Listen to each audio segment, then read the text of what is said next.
Saya di Indosiar tak pernah ganti mikrofon selama 2 jam ceramah. Serius bang. Di Indosiar saya tak pernah ganti mikrofon selama 2 jam berceramah.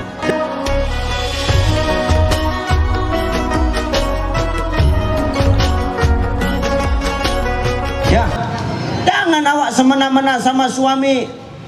Al-Fiqhul Islamiyah wa Adilatuhu karangan Asy-Syaikh Wahbah Zuhaili. Apa kata beliau? 3 hal yang menyebabkan perempuan ini masuk ke dalam neraka. Apa Ustadz? Pertama, karena suaranya kadang lebih tinggi daripada suara suaminya. Suka bentak. Apalagi kalau dia udah jadi wali kota. Bang! Mana bajuku bang? Ini sombong kali bu. Jangan gitu bu. Lebih tinggi suara istri daripada suami. Aras bergetar, Allah marah bu. Jangan suka bentak-bentak suami. Makanya minta maaf awak. Apalagi mau Ramadan. Ini kan temanya nyambut Ramadan. Coba nyambut Ramadan. 3 hal yang membuat amal ibadah kita di bulan Ramadan tidak diterima Allah. Apa? 1, ketika kita belum minta maaf sama emak ayah kita. Makanya selagi emak ayah masih hidup, tolong minta maaf. Ustadz, rumah kami dekat, datangi emak ayah. Selagi emak ayah masih hidup, jangan datang tempat emak ayah pas beras habis baru datang. Emak ayah pun terakhir ngutuk sama awak. Oh kak, kata tetangga, anak kau datang. Alah, datang pas beras habis sudah kok. Kok tahu kakak, aku tengok dari gaya naik keretanya udah jelas sekali itu. Jangan jadi sumpah serapah doa emak ayah awak. Tolong jangan gitu bu. Ini mau sampai Ramadan, ini mau dekat Ramadan. Ramadan sudah di ujung tanduk. Minta maaf awak sama mak ayah awak. Datangi mak ayah awak. Assalamualaikum. Salam. Ma, oh ma, apa? Bentar lagi lebaran, bentar lagi puasa mak. Udah tahu aku, nggak usah gue ingat-ingatkan. Jengkel kali udah maknya sudah. Nggak gitu mak, aku tadi malam dengar ceramah Ustadz Uca itu nggak diterima amal ibadah kalau aku belum minta maaf sama mak. Cocok kan ya Ustadz itu ngomong gitu. Ya jangan kebiasaan kau. Oh mak, apa? Tak maaf aku ya mak, iya aku pun minta maaf juga. Mak, makasih ya mak udah maafin aku, iya. Mak, apa? Aku mau jujur sama mama. Apa yang kau jujurkan? Aku mau jujur mak, mama sering hilang duit di babantal lagi. Itu aku yang ambil mak. Jadi kau yang nyuri. Kalau anak sudah minta maaf bu, jangan pernah dimarahkan. Kenapa? Kejujuran itu mahal harganya. Berapa kali sih uangmu yang diambil? Jangan gara-gara itu berantem sama anak awak. Jangan. Kejujuran itu mahal harganya, tak terhingga. Kalau orang sudah jujur mengakui kesalahannya, maafkan. Oh iya nak, nggak apa-apa. Nggak apa-apa, udah aku ambil uang di bawah bantal. Kau bodoh, di bawah tempat tidur lebih banyak. Ngapa kau ambil di bawah bantal? Bodoh kan juga. Kita gitu kan aja. Kau pikir dari situ. Nih, 2. Sebelum apa Ustadz? Sebelum kita nih, yang pertama tadi sebelum minta maaf sama mak ayah. Itu kan kalau mak ayah masih hidup Ustadz. Mak ayah sudah meninggal. Gimana caraku minta maaf? Datang ke kuburnya. Kirimkan Al-Fatihah. Kirimkan doa awaladin solihi yad'ulah. Doa anak yang soleh itu sampai kepada Allah. Sampai kirimkan Fatihah. Sampai Fatihah itu Ustaz, sampai. Ada yang bilang ngirim Fatihah, Fatihahnya tak sampai Ustaz. Sampai. Dari mana Ustaz tahu Fatihah itu sampai? Setelah kau kirim Fatihah itu, ada Fatihah itu balik ke rumah kau? Tak ada. Berarti apa? Sampai, alamatnya pas.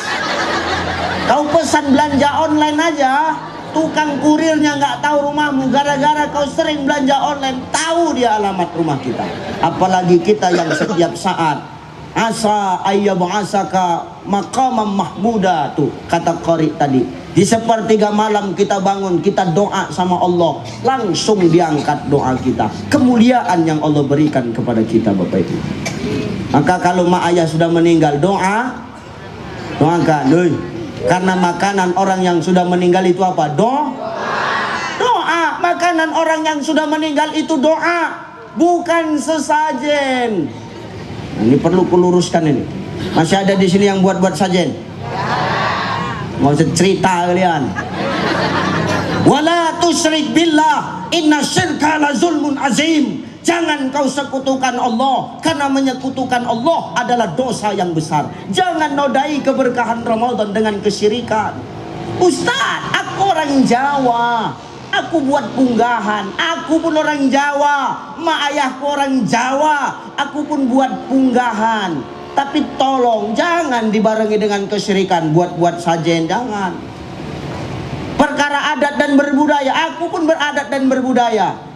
Perkara punggahan, ngomong-ngomong Jawa nek genduri, aku ya iso. Kalau nuwun dumateng kula sedaya bapak dan ibu, mugi-mugi diparingi Gusti Rahayu selamat nggih. Apa itu? Saya pun bisa tuh. Cuma adat dan budaya yang seperti apa Ustaz? Adat dan budaya yang tidak bertentangan dengan agama Allah. Maka jangan kau nodai indahnya Ramadan dengan kesyirikan. Paham Bu? Ya Pak, ya tolong. Ya, ini hati-hati. Bukan buat-buat begitu, bukan sesajen makanan orang yang sudah meninggal, tapi doa. Ustadz, nih jemaah yang bandal nih. Tapi Ustadz, tapi pula kata dia, ku letak di sesajen tuh rempelonya ada 3 biji. Rokok Surya tuh 3 batang. Pagi-pagi ku tengok rempelo tuh tinggal sepotong. Surya tuh tinggal sebatang. Berarti kan datang mak ayah aku malam-malam tuh Ustaz. Goblok. Geram pula aku. Bodoh boleh, goblok jangan. Ya serius Pak. Bodoh boleh, goblok jangan. Kalau bodoh masih bisa diajari, goblok mendarah daging. Goblok tahu? Goblok tuh tolol, tahu? Tolol tahu tolol? Tolol tuh orang minum es pakai pipet nggak dihisap, diembus, tolol lah itu dah. Udah tahu botak kepalanya tapi besisir dia. Itulah goblok tuh. Ini rempelo tinggal sebiji, Surya tinggal sebatang. Itu bukan mayah kau yang datang, laki kau tengah malam kelaparan. Tak ada sayur, tengok sesajen tuh ada rempelo, ditekan dia. Rokoknya habis pula. Wah, kebetulan orang NU kan harus merokok. Ya kan Pak? Makanya di mana-mana ada tulisan NU smoking, NU smoking. Gitu kan? Oh, NU smoking, gue pikir NU smoking tuh. Oh, itu kan smoking. Oh, salah berarti. Perkara rokokan, saya ya rokokan. Saya ingat Pak Kiai, NU gabung saya di Lampung kemarin. Wow, rokok saya dibuang sama orang NU. Mas sombong orang NU. Rokok saya dibuang. Kenapa? Ustadz, rokoknya bukan ini. Karena rokok saya kan sempurna tuh. Dibuang. Diganti sama 234 di Samsu. Kempot pipi saya. Berasap tuh, tapi kempot. Ini baru rokok Kiai Cai. Rokok lu buang coba. Tuh. Ini bukan emak ayah awak tengah malam yang datang. Ini laki awak lapar ditekannya. Maka makanan orang yang meninggal bukan lagi sajen, tapi langsung ziarah kubur. Dengar, ziarah kubur tuh Bu, dengar. Pak, tolong jangan pernah cabut rumput atau tanaman yang ada di atas kubur. Jemaah tuh begitu, kalau dikasih tahu setengah mampu sak bercakap, satu aja. Kenapa tak boleh dicabut tanaman di atas kubur Ustaz? Walaupun itu rumput. Wa nahnu nusabbihu bihamdika wa nuqaddisu lak. Lahu ma fis samawati wa ma fil ard. Semua milik Allah yang ada di langit dan apa yang ada di bumi. Semua bertasbih, bertakdis menyebut nama Allah, berzikir menyebut nama Allah. Itu rumput, tanaman, makhluk hidup. Dia berzikir kepada Allah, memberikan syafaat, memberikan penyejuk bagi si mayit dalam kubur. Jadi jangan dicabut, apalagi disemprot. Jangan, mati dia. Gini. Hei. Ini nggak dipraktekan payah. Tengok matamu kemari. Ini kubur kubur. Di atas kubur tuh tumbuh tanaman, tumbuh rumput. Jangan dicabut. Kenapa? Ini berzikir. Jadi mana yang boleh dicabut? Yang sekeliling ini dia silahkan, tapi yang di atas jangan. Tapi Ustadz panjang-panjang, bawa gunting, pangkas, rapikan. Oh, asal dikasih tahu, oh aja jawabannya. Jangan cabut, berzikir. Mana dalilnya Ustadz? Dulu Rasul dan Abu Bakar jalan bersama dengan Rasulullah. Tahu-tahu pas melewati kuburan, Rasul mendengar ada mayit yang menangis. Rasul berhenti, lalu Rasul patahkan pelepah kurma, ditancapkan pelepah kurma itu di atas kubur. Ini anak siapa lagi sampai kemarin? Aku Ustaz, memang badan kita sama. Itu tadi kalau naik ke atas tuh dibisikkannya tuh, main latok-latok yuk kata dia. Memang badan kita sama, cuman aku kan berjenggot, kau kan enggak. Pikirnya kawannya aja tuh. Oh. Ya. Ajab kali. Ditancapkan Rasul pelepah kurma itu. Lalu Abu Bakar nanya, "Ya Rasulullah, kenapa kau tancapkan pelepah kurma di atas kubur ini?" Apa jawab Rasul? "Ini mayit sedang disiksa." Kenapa dia disiksa? Dua dosa yang dia buat. Apa? Satu, dulu waktu hidup dia kalau kencing nggak pernah cebok, nggak pernah istinja tuh. Maka Pak tolong, kencing jangan kita ndak cebok, bersihkan kepala busi tuh. Jangan apa aja, bersihkan tuh. Ya. Dua, apa dosa dia? Dulu dia waktu hidup kalau kencing berdiri. Maka Pak, jangan Bapak kencing berdiri tuh. Tuh Nabi yang ngomong, jangan awak kencing berdiri. Apalagi Ibu, jangan kencing berdiri, berserak Bu.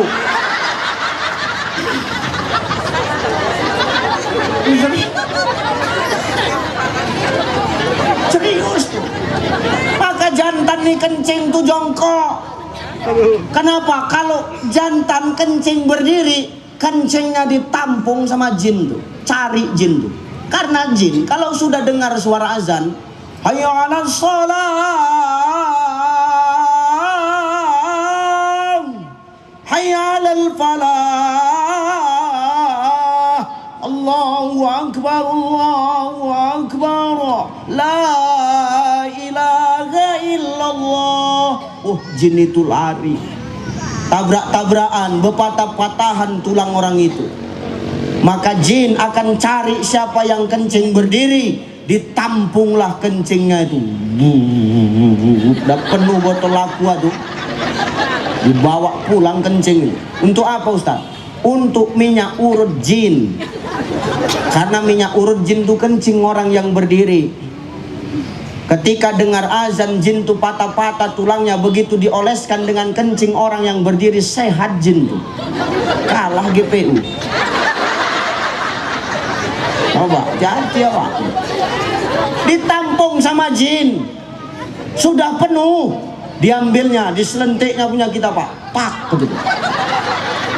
Makanya orang laki-laki kalau dia kencing sudah berdiri, habis kencing, kan laki-laki gini kalau habis kencing, berdiri. Itu kena selentik jin lah itu dah.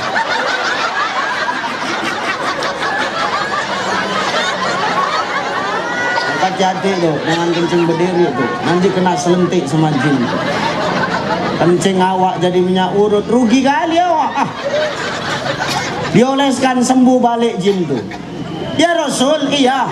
Kenapa pelepah kurma ini kau tancapkan? Nanti dia ini bakal hidup. Kalau dia sudah hidup, maka tanaman ini nanti bakal berzikir kepada Allah, akan menjadi syafaat dan penyejuk bagi semayit dalam kubur. Maka maknanya apa? Jangan cabut tanaman yang ada di atas kubur. Kalau panjang pangkas. Dengar. Cocok. Nih, dengar tuh. Yang kedua, Tadi terima amal ibadah orang di bulan Ramadan sebelum apa Ustaz? Dia minta maaf sama pasangannya. Bini minta maaf sama laki, laki minta maaf sama bini. Maka pulang dari sini minta maaf, Bu. Halo, Assalamualaikum Bang, Waalaikumsalam. Oh Bang, aku tadi habis dengar ceramah. Tahu Ustaz tuh tidak diterima amal ibadah kita di bulan Ramadan nih. Kalau ndak aku minta maaf sama abang, saling menggugurkan dosa bang. Banyak salahku sama abang, memang banyaklah salah kau selama ini. Kadang kau tidur kau pantati aku. Saya kira nggak berdosa itu, udahlah bang, kan bahasa yang lalu-lalu bang, kata jantan itu. Sama apa aku ya bang? Tak boleh bu. Imam Al-Ghazali ngomong, apa kata Imam Al-Ghazali? Seorang istri yang membuatkan minum suaminya ikhlas karena Allah, maka satu tetes air yang masuk ke dalam tenggorokannya menggugurkan satu dosanya kepada suaminya. Satu tetes. Kalau sempat satu bak kau buatkan teh manis, habis dosa. Kita minta maaf sama suami. Maaf aku ya bang, banyak salahku sama aku. Ya dek, abang pun gitu juga ya dek. Bang, adek mau jujur bang, apa? Sebenarnya 7 juta sebulan yang abang kasih itu cukup loh bang. Jadi kenapa selama ini kurang? Aku diam-diam ngangsir gamis bang. Oh ya udah nggak apa-apa lah dek, aman lah dek. Oh dek, abang juga minta maaf ya dek. Iya bang. Dek, abang mau jujur sama adek loh. Jujur apa bang? Sebenarnya gaji abang sebulan bukan 7 juta. Jadi berapa? 10 juta. Yang 3 juta lagi mana? Ada janda di perluasan itu.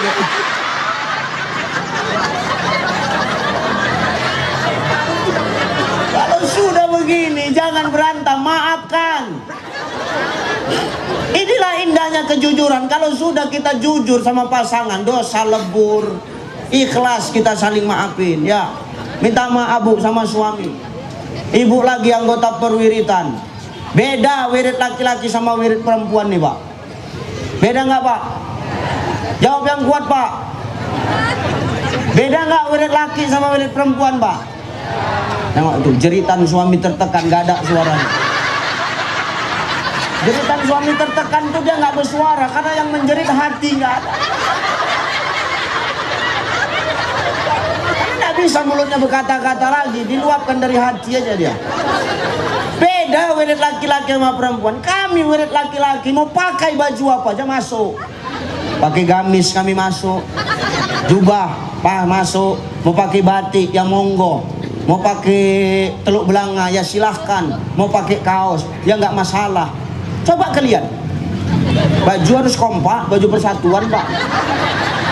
Kalau nggak kompak nggak dikawani. 3 kali pertemuan didiami terus apa nggak kena stroke ibu tuh? Mau tak mau beli juga lah kan? Belilah ibu tuh coba.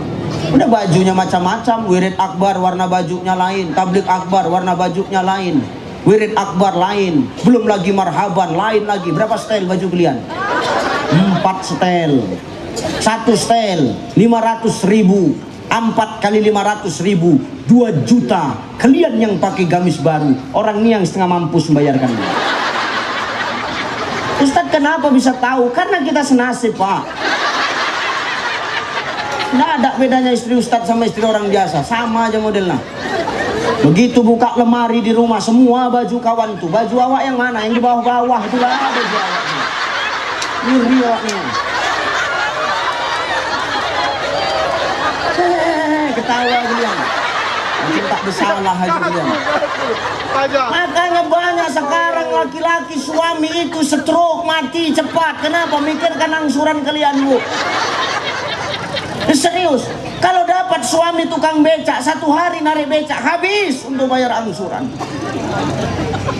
2 juta gamisnya. Syukur bini awak dapat suami ustaz. 2 juta sekali ceramah selesai. Itu ceramah di sana, di sini lagi entah semana nasib awak. Misalkan 2 juta teh manis pun tak keluar tuh.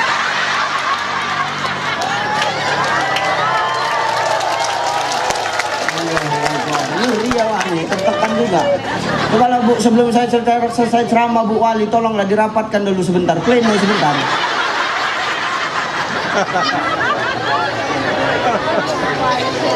Beda Pak, wirid laki-laki sama perempuan nih, beda. Ya kan Bu, beda. Ngeri orang nih, ngeri. Bajunya sampai 4 setel, kita baju mana ada kompak-kompak.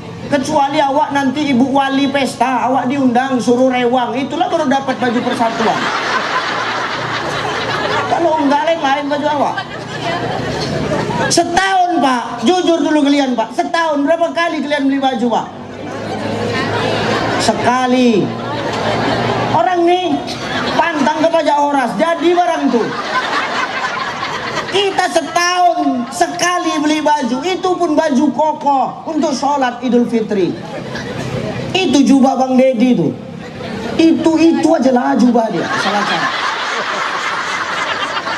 Acara Al-Wasliyah kemarin itu di Batubara di Singapura lain itu juga. Acara Al-Wasliyah di Sumut itu juga, itu aja lah jubah dia itu. Coba. Ngeri sampai ya kusam tuh udah tengok lah, kasihan tuh kan dari jarak jauh aja tuh. Setahun awak beli baju cuman sekali. Kapan baju kita banyak Pak? Kapan? Nanti Pak, pas musim kampanye baru banyak baju awak.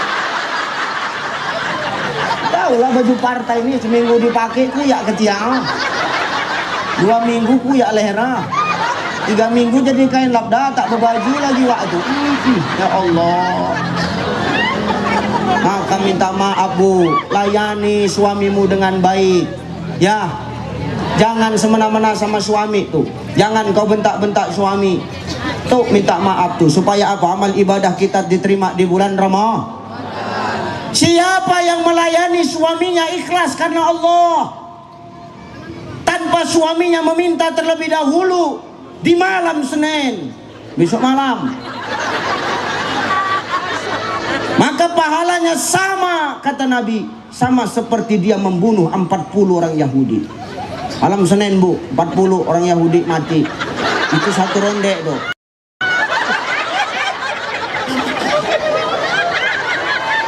Hadis lain menegaskan, siapa seorang istri melayani suaminya ikhlas karena Allah tanpa suaminya meminta terlebih dahulu di malam Jumat, maka pahalanya sama seperti dia membunuh 60 orang Yahudi.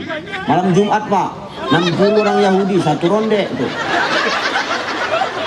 Ada yang bertanya sama aku, Ustadz, kalau tiap malam 1 kampung mati orang Yahudi.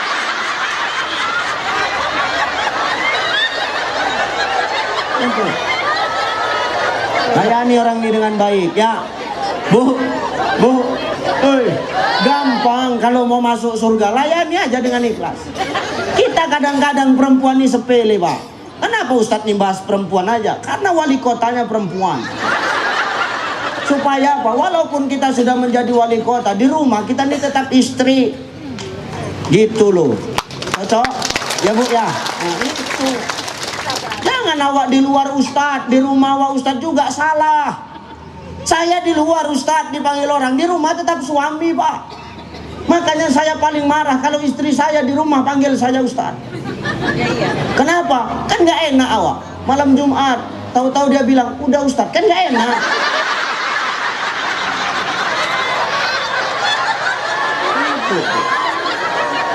Nah ya. Masnya udah ngopi, gitu kan orang.